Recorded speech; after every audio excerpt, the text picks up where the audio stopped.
I'm Eric Hall. I actually originate from the Economy, Indiana area, which is not far out from Richmond, Indiana. I moved to Dayton to work at K-12 Gallery, where I am a contractor, and I work at Chaminade Julian Catholic High School now. So I moved to this area from Indiana, which is also one of those challenges of moving to a new state and working in a new city. I'm really just an artist, just trying to kind of, what I like to say is like gift your gift. Well, I've learned something, and my main objective is to pass it to all my students who can pass it to someone else. And I think that sums me up as a person. I'm pretty open to the idea of sharing is probably the most important thing.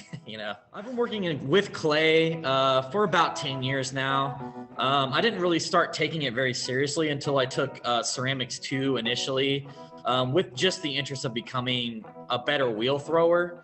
But prior to that class, I'd done ceramics a lot, like you do it in high school, you do it in elementary school, but you don't really know the extent of what the medium is until you start to kind of approach it as almost like a professional or as an academic, I guess you could say. But for me, I think what really kind of streamlined and what kind of was the catalyst for me, when I was, I think it was in the summer of 2012, I got a blood clot randomly in my arm, like in my subclavian vein next to my right lung. And they had to do surgery, and it was the semester before I took Ceramics 2.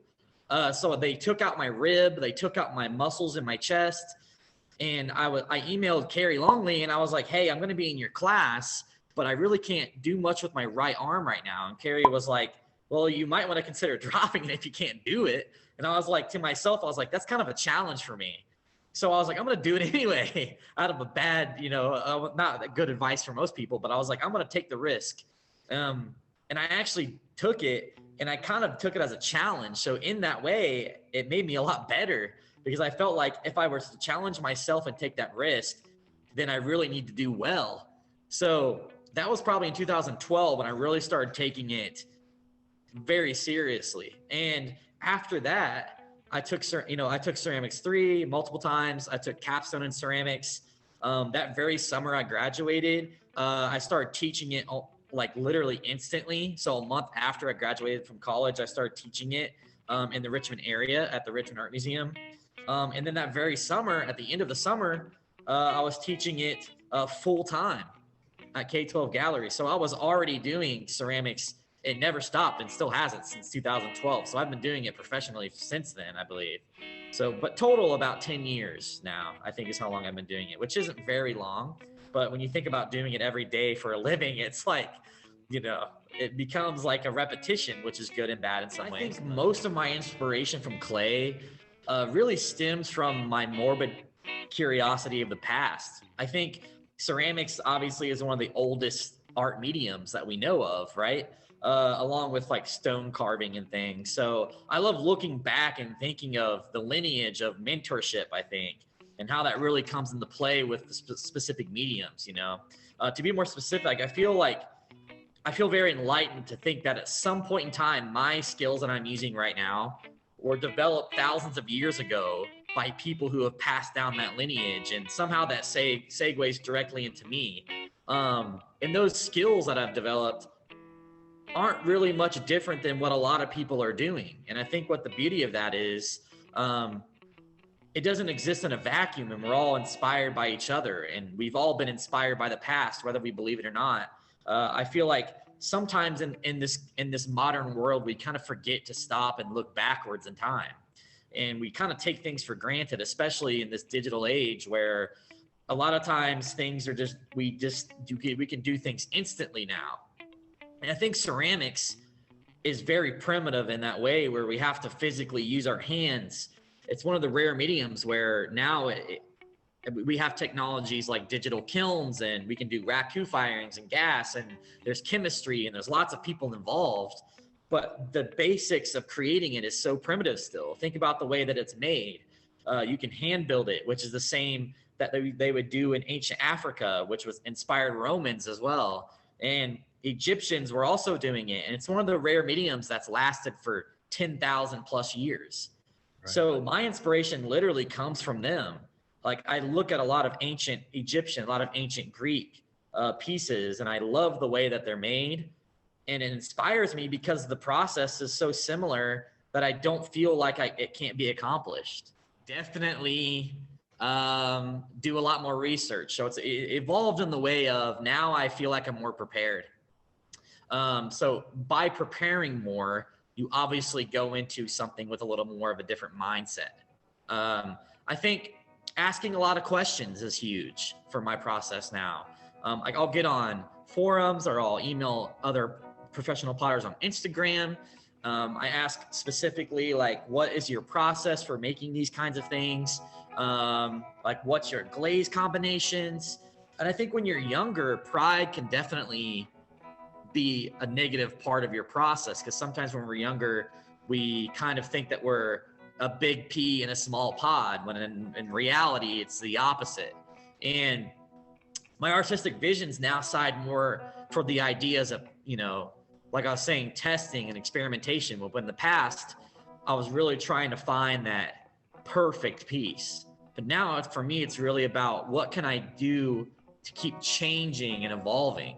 And by doing that, it's more of, if I make a piece a certain way, does it kind of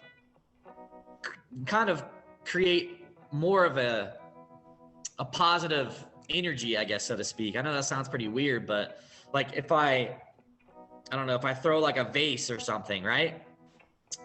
In the past, I would be like, oh, I got to smooth it perfectly. I got to make sure the bottom is this shape and so forth. But now I just make it. I let the fluidity take place. I let the glaze do its job.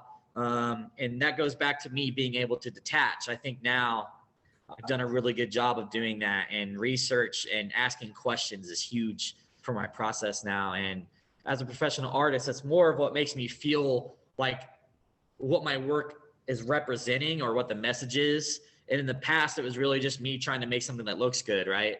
But now it's really more about how can I get better at making these things. I think what I've kind of gotten across to some people, and my biggest advice, I think, is to not really put an overwhelming amount of expectation on your work. What I mean by that is make it fun, make it engaging, look at other people to inspire you, ask questions, ask your peers questions, because some of us are not together physically. I'm fortunate enough to actually see my students every day, and I see artists growing every single day. Some people are stuck in a certain spot, and I think what we really need is to kind of bring out that inner philosopher in you and kind of make it more fun and be thoughtful about it and enjoy it. And not all your work has to be perfect. That's another thing I tell my students too. Perfection is not something we should be striving for in a time where we're barely scraping by, right? It should all be about fun. It should all be about the community that we're in, or if we're all here together, let's make it worth it, right? I also tell my students, you don't need the best materials. And I go along this, I use this motto all the time. You can take like the best artist in the world and give him, the most basic materials, he can still make a good piece of art, or she, right? But if you give a beginning student the most advanced materials, the work's always going to be the same, right? So use what materials you have. It could be stuff from outside. If you're a sculptor, you could go to a local park or something, grab some twigs on the way home, make some stuff, make it fun, make it cool. A lot of times people if they're in the fine arts field, they're afraid to do what's called crafts, but those things can be good for your creativity, especially if you're using minimal material. So what I'm mostly saying is take that pressure of making perfected art out of your mind, do it more for the fun and the experimentation, and really just make it about growth. How can you become better in a time where most people probably aren't even making anything, right? How can you become better as an artist in a situation? A really cool thing is a lot of people can make great art from bad situations. And that's a really great way to tell a story, I think, is using scenarios that we all can relate to and putting it in a piece of art, I think is huge. So now is a better time than any to make work that everyone can relate to. Like people are actually deciding to slow down. Okay. And in doing that, they're learning to see the world in a different way. I remember before the lockdown, we were all making scenarios kind of into big problems, like small things were big problems. And we would see it on the news, like the smallest thing would be blown up into nothing because nothing was happening, right? We didn't know how well we had it, I think, until now. And it puts you in this mindset of sometimes we need to be humbled a little bit, right?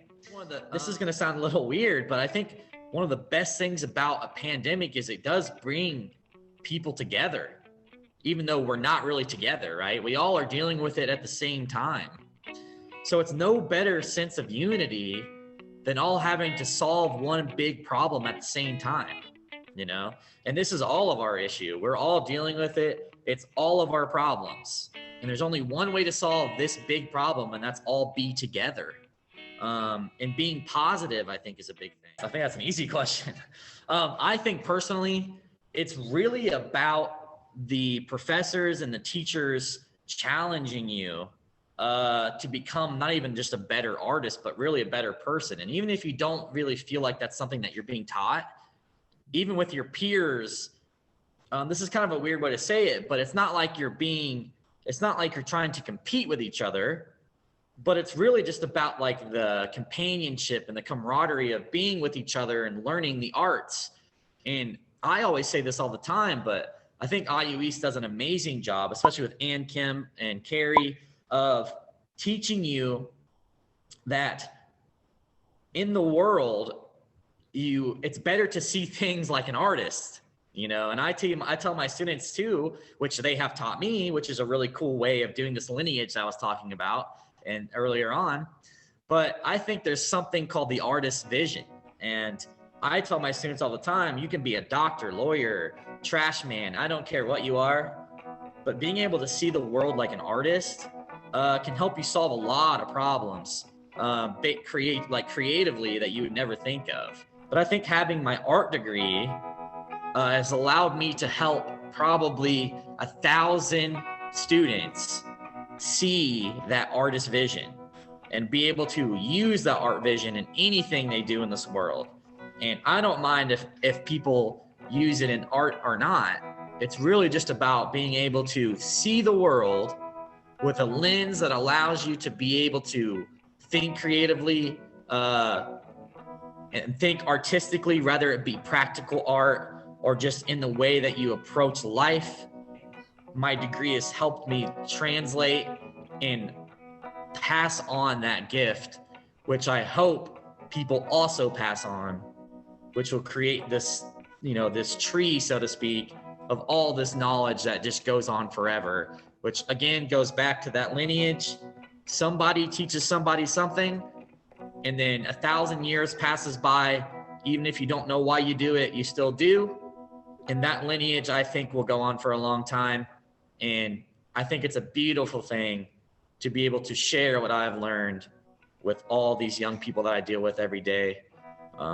It's a really good feeling, and that's what really keeps me going. Is it's always fresh. Art is always transforming. Everyone's always coming up with cool new ideas to do things, and that is all thanks to what I have learned at IU East.